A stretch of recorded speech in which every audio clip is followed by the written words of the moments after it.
வணக்கம். ஆக்சுவலி ஒரு டைரக்டருக்கு கிடைக்கிற மிகப்பெரிய பாக்கியம் என்னன்னா, ஒவ்வொரு படத்துலயும் ஒவ்வொரு வாழ்க்கைய வாழலாம். ஒவ்வொரு வாழ்வியல்ல போய் நம்ம வாழ்ந்து, அம் அந்த பாக்கியம் வந்து எல்லாருக்கும் கிடைக்காது. And I as a director எனக்கு ரொம்ப பிடிச்ச ஒரு விஷயம் அது மட்டும் தான்.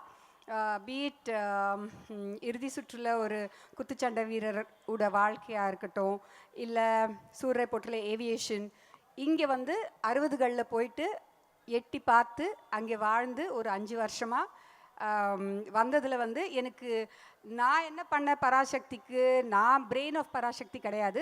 ஐ think Parasakthi has given me everything. ஏன்னா அந்த டைமில் வாழ்ந்தவங்க வந்து ரொம்ப சிம்பிள்.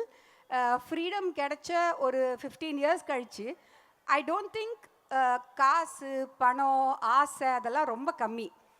அவங்கக்குள்ளே இருந்தது வந்து ஒரு ஃபயர், ஒரு பேஷன், ஒரு யங் நேஷன். நம்ம இந்தியா வந்து ரொம்ப யங் நேஷன்.